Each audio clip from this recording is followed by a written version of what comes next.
উত্তরপ্রদেশের এক দুষ্কৃতীকে পিস্তল সমেত গ্রেপ্তার করল তমলুক থানার পুলিশ। চাঞ্চল্য তমলুক শহর জুড়ে। স্থানীয় পুলিশ সূত্রে জানা যায়, গ্রেপ্তার হওয়া ওই ব্যক্তির নাম মুজাহিদ আনোয়ার, বয়স 40, বাড়ি উত্তরপ্রদেশে। বারাসতে অপরাধ করে পূর্ব মেদিনীপুরে গা ঢাকা দিয়েছিল। মঙ্গলবার গভীর রাতে পুলিশ গোপন সূত্রে খবর পেয়ে তাম্রলিপ্ত পৌরসভা 9 নম্বর ওয়ার্ডের মিরপাড়া এলাকায় মুস্তাক আহমেদের বাড়িতে অভিযান চালায় পুলিশ। সেখানে ভাড়া নিয়ে থাকতো মুজাহিদ। পুলিশ তার কথাবার্তায় সন্দেহজনক হওয়ায় তল্লাশি চালিয়ে একটি 9mm পিস্তল সহ 6 রাউন্ড গুলি উদ্ধার করে। বুধবার তাকে তোলা হয় তমলুক আদালতে। ঐতিহাসিক তাম্রলিপ্ত পৌরসভার শান্তিপ্রিয় এলাকায় এই ধরনের পিস্তল উদ্ধার হওয়ায় রীতিমতো চাঞ্চল্য ছড়িয়েছে শহর জুড়ে।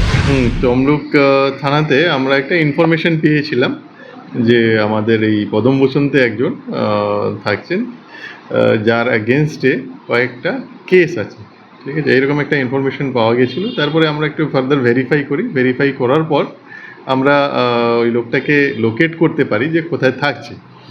তারপরে ফার্দার আমরা রেড করে ওকে অ্যারেস্ট করার পর ওর কাছ থেকে একটা 9mm পিস্তল এবং 6টা লাইভ রাউন্ড পাওয়া গেছে, সেটা আমরা সিজ করার পর ওনাকে অ্যারেস্ট করা হয়েছে।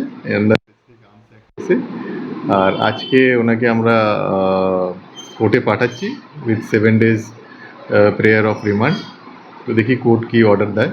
তো আফটার দ্যাট আমাদের ইনভেস্টিগেশন কন্টিনিউ হবে। কোথায় বাড়ি, ওনার নাম বা বাড়ি পরিচয়? ওনার নাম হচ্ছে মুজাহিদ আনোয়ার, বয়স অ্যারাউন্ড 40 বছর, বাড়ি ইউপিতেই বলেছেন। ঠিক আমরা এখন লোকেট করতে পারিনি যে এক্স্যাক্টলি ইউপিতে কোথায়, কিন্তু এখানে যা জানা গেল যে বছর দেড়েক ধরে এখানে ভাড়ায় থাকতেন আর কাপড়ের বোধহয় ব্যবসা করতেন, কাপড় নিয়ে বোধহয় বিভিন্ন জায়গায় গিয়ে বিক্রি টিক্রি করতেন এরকম। আগে যে কেসগুলো ছিল কোথায় হয়েছিল? আগের কেসগুলো বারাসাত পিডিতে হয়েছে, বারাসাত পুলিশ ডিস্ট্রিক্টে। কীরকম কেস ছিল? ক্রাইম রিলেটেডই কেস আছে। ওখান থেকে একটা যোগাযোগ হয়েছিল আমাদের সঙ্গে। তারপরে আমরা ফার্দার অ্যাসেস করে ভেরিফাই করে আমরা রেডটা করেছি। এর সঙ্গে কি আর কেউ জড়িত আছে বা কিছু?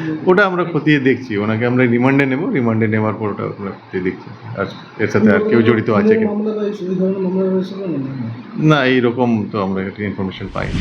Bureau report, জজবাত 24 Bangla.